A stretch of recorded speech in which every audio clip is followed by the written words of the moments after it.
మా ఇంట్లో ఎలాంటి షెఫ్లు ఉన్నారంటే పెద్ద పెద్ద షెఫ్లు అనమాట, ఆసామాసి షెఫ్లు కాదు. ఈ మాట ఎందుకంటున్నానంటే జనరల్ గా మనం మటన్ గానీ పాయాన్ని గానీ ఉడికించాలంటే ఒక 10-15 విజులు పెడతాము. కానీ మా మరదలు మాత్రం ఒక్క విజిల్ కూడా పెట్టకుండా పొయ్యి మీద అలా ఉడికించేస్తుంది. చాలా మెత్తగా చక్కగా ముక్క ఉడికిపోయి ఉంటది. మా ఇంట్లో ఒక్కొక్కరు ఒక్కొక్క దాంట్లో స్పెషలిస్టులు లేండి.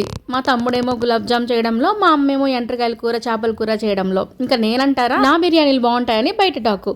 పోతే మా మరదలు వచ్చేసి మటన్ చేయడంలో ఎక్స్పర్ట్ అనమాట. అంటే ఏ విజిల్ పెట్టకుండా సూపర్ గా చేస్తుంది. మటన్ కర్రీస్ జీడిపప్పు వేసి ఇంకా నువ్వు తిన్నారంటే ఎవరైనా సరే అద్భుత అనాల్సిందే. అదేంటో కానీ నేను అలా వెళ్తానా, ఇలా పోపు పెట్టినట్టు చేసేస్తుంది మటన్ కర్రీని. నేనైతే మటన్ కర్రీ చేయాలంటే పెద్ద వీరంగమే చేస్తాను. ఎందుకో మా తమ్ముడు ఇవాళ మటన్ పాయ లంచ్ లోకి తిందాము, అలాగే గులాబ్ జామ్ కూడా తినాలనిపిస్తుంది అన్నాడు. అంతే వెంటనే వెళ్ళి మటన్ పాయ తీసుకొచ్చాడు. వెంటనే వాటిని చేసి పసుపు ఉప్పు వేసి బాగా రుద్ది కడిగేసేసి కూర చేసేసింది. ఇంకో పక్క మా తమ్ముడేమో గులాబ్ జామ్ రెడీ చేశారు. చూసారా గులాబ్ జాములు ఎంత రౌండ్ గా ఉన్నాయో, అలాగే జీరా కూడా పర్ఫెక్ట్ టెక్స్చర్ వచ్చింది. చూడ్డానికే కాదండో తినడానికి కూడా అదిరిపోతాయి అంతే.